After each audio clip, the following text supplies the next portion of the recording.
Halo semuanya, welcome to my channel. Kali ini kita akan bercerita dengan judul Tergoda Janda Kakakku. Sebelumnya jangan lupa untuk di-subscribe, like dan komen.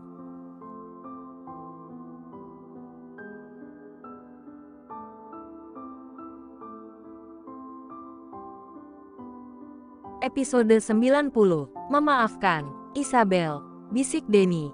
Mia mulai cemas ketika Denny tiba-tiba bangkit dan merenggut infus yang masih menancap di tangannya dengan kasar. Darah mulai mengalir deras.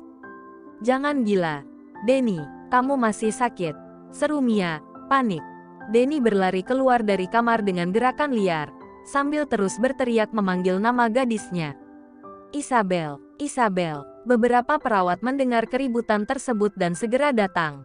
Mereka melihat pasien VVIP mereka berlarian ke sana kemari, memanggil nama seorang gadis dengan penuh kegilaan. "Jangan seperti ini, Denny," ucap Mia. Tetapi Denny terus memberontak dan tak bisa tenang. Akhirnya, perawat-perawat tersebut terpaksa memberikan suntikan untuk meredakan kegelisahannya. Dokter datang dan memeriksa keadaannya, memasang kembali infus yang tadi dilepaskan paksa oleh Denny. Mia tidak bisa memahami mengapa pria sekaliber Casanova seperti Denny bisa menjadi gila ketika mengetahui ada seorang gadis biasa yang datang mengunjunginya.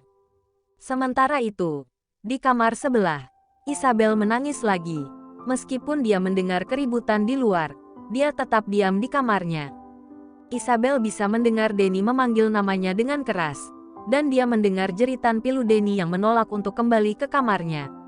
Tadi, dia dengan berani memutuskan untuk bertemu dengan pria itu, seperti yang Charlie minta, memberinya kesempatan untuk meminta maaf. Namun, belum sampai dia melangkah ke dalam kamar Denny, pria itu telah mengusirnya. Denny mengusirnya lagi. Isabel merasa seperti dia diingatkan kembali pada janji yang dia buat untuk dirinya sendiri dulu. Dia memutuskan bahwa pria itu tidak akan pernah melihatnya lagi. Untungnya, Adit tidak terbangun oleh keributan di luar. Adiknya masih tertidur nyenyak dalam mimpinya. Keesokan harinya, Anjani datang bersama Arga untuk menjenguk adiknya. Isabel menyambut mereka dengan senyuman, karena dia sangat menghormati dua orang yang telah berperan besar dalam menyelamatkan nyawa adiknya.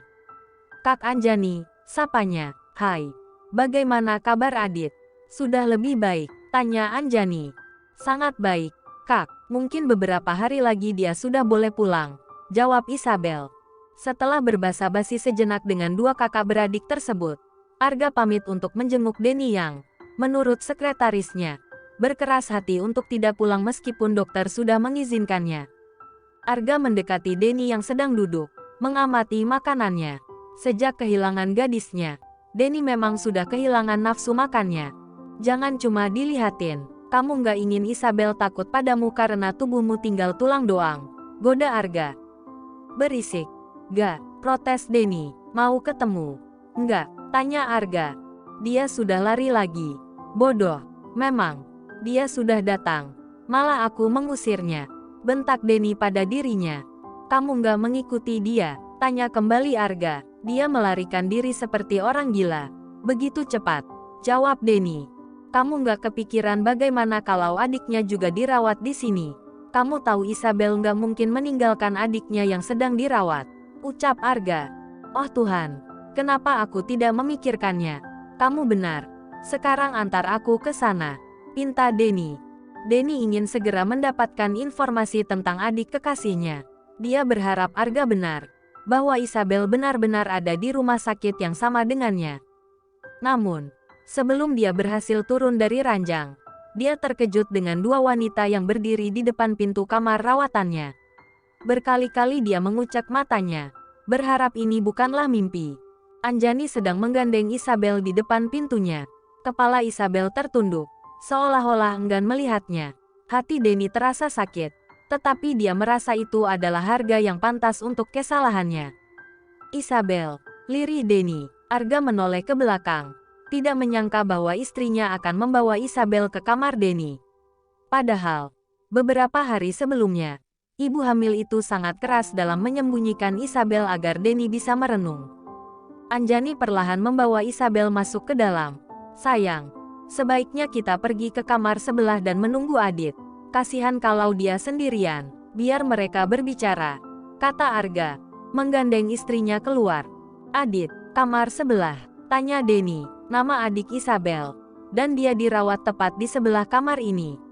Ucap Arga. Apa, jadi selama ini, tanya Denny tidak percaya. Dia ada dekatmu. Bahkan setiap malam dia melihatmu dari balik pintu ini. Sayangnya, semalam dia diusir setelah ketahuan. Anjani mencibir sinis. Maaf, Denny mengaku dengan penuh penyesalan. Walau tadi dia yang membujuk Isabel untuk menemuinya, tetapi Nyonya Muda Baskoro masih sangat marah dengan Casanova di depannya. Denny turun dari ranjang setelah Arga dan istrinya pergi dari ruangannya. Dia berencana mendekati Isabel yang telah duduk di sofa. Sayang, jangan mendekat, pinta Anjani. Isabel, maaf, kata Denny dengan suaranya yang masih lemah. Denny memutuskan untuk tidak mendekati gadisnya. Dia tahu bahwa tidak akan segera dimaafkan. Sejak awal, gadis itu bahkan tidak mau melihat ke arahnya. Denny mengernyit saat melihat Isabel berjalan menuju meja overbed yang tadi telah digeser ke samping. Gadis itu mengambil piring yang berisi sarapan yang belum tersentuh. Jangan terlalu banyak bergerak jika kakak masih sakit. Bukankah Isabel sudah memperingatkanku untuk menjaga diri waktu itu? Mengapa bisa sakit begini? Sekarang, mari makan sarapan kakak. Kakak boleh sakit, asalkan jangan di depanku. Jangan sampai aku tahu kakak seperti ini, kata Isabel. Mengapa? Tanya Denny. Isabel tidak menjawab, malah menyuapkan 1 sendok penuh nasi dan lauk kepada Denny hingga membuatnya kesulitan membuka mulutnya. Isabel menyendok nasi dan memberikannya kepada Denny sampai habis. Meskipun rasanya sangat hambar, sarapan kali ini menjadi yang terindah dalam hidup Denny. Isabel mengambil tisu dan membersihkan ujung bibir pria itu yang terlihat kotor. Denny ingin waktu berhenti pada saat itu, ingin merasakan kasih sayang dari gadisnya.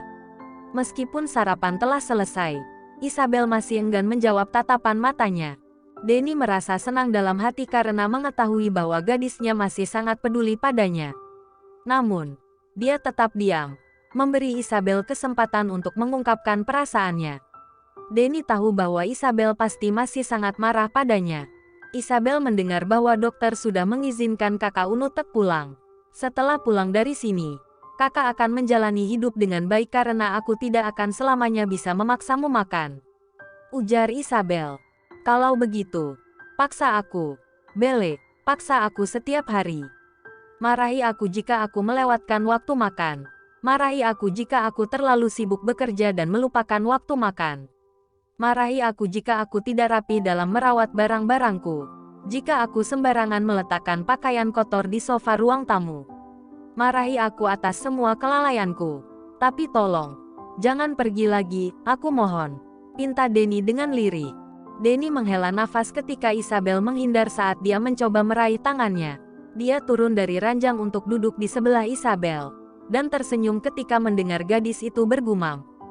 Bandel, kata Isabel yang melihat Denny turun dari ranjangnya. Aku hanya tidak ingin lagi menjauh darimu, sayang, ucap Denny. Kakak yang memintaku pergi jauh dan tidak kembali, cibir Isabel. Aku tahu, aku bersalah padamu dan aku menyesal. Maafkan aku, apa kau masih marah padaku? Tanya Denny. Jika kakak berada di posisiku saat ini, apa yang akan kakak lakukan? Tanya Isabel dengan nada tajam. Aku pun tidak akan pernah memaafkan diriku sendiri. Aku sudah terlalu berlebihan padamu. Dengan mudahnya aku bisa dihasut oleh orang yang tidak aku kenal, kata Denny. Aku tidak butuh penjelasan. Sama seperti kakak yang tidak mau mendengar penjelasan dariku mengenai mengapa aku butuh uang itu. Jika kakak hanya membutuhkan kata maaf, maka aku sudah memaafkanmu. Setelah ini, pulanglah dan hiduplah dengan baik, ujar Isabel. Denny mengulurkan tangannya ke bekas luka yang masih terlihat jelas di dahi Isabel. Hatinya sakit karena luka itu ada karena kesalahan dirinya. Apa ini masih sakit? Tanya Denny sambil memegang dahi Isabel. Tidak sakit sama sekali. Tapi akan menjadi pengingat bagi Isabel agar tidak lagi meminta bantuan dari orang yang salah. Ketus Isabel. Sayang, jangan begini, aku menyesal, kata Denny dengan penuh penyesalan. Denny juga merasa sakit saat diingatkan lagi tentang dosa-dosanya kepada gadis di sampingnya. Kak, aku memaafkanmu, dan aku mohon. Setelah ini, pulanglah karena memang sudah waktumu untuk pulang. Minum obatmu dan jangan sakit lagi. Hiduplah seperti kamu hidup sebelum mengenal aku. Aku tidak ingin menjadi beban bagi siapapun lagi, pinta Isabel. Kamu bukan bebanku. Bele, ucap Denny. Isabel harus pergi. Tidak enak jika harus merepotkan Kak Anjani dan suaminya untuk menjaga Adit. Ucap Isabel. Isabel, jangan pergi, pinta Denny. Kali ini, Isabel yang meraih tangannya dan membawanya ke keningnya. Seperti ketika mereka bertemu terakhir kali. Ingat kata Isabel, hiduplah dengan baik. Jangan pernah menyia-nyiakan hidupmu untuk hal yang tidak berguna. Aku sudah memaafkanmu, kata Isabel dengan tulus. Denny masih membeku ketika Isabel keluar dari ruangannya. Meskipun dia sudah dimaafkan, gadis itu tampaknya tidak ingin menerimanya kembali. Arga dan istrinya datang beberapa saat setelah Isabel pergi. Arga sudah mengurus semuanya agar Denny bisa pulang sore ini. Namun, Arga melarang Denny untuk kembali menemui Isabel di kamar rawat adiknya, dengan alasan agar Isabel bisa merapikan hati dan hidupnya. Meskipun Denny sangat ingin memaksanya untuk bertemu, dia akhirnya menyadari bahwa tindakannya akan menjadi luka yang terus membekas di hati Isabel. Maafkan kakak. Ya, sayang, sampaikan Denny dengan tulus.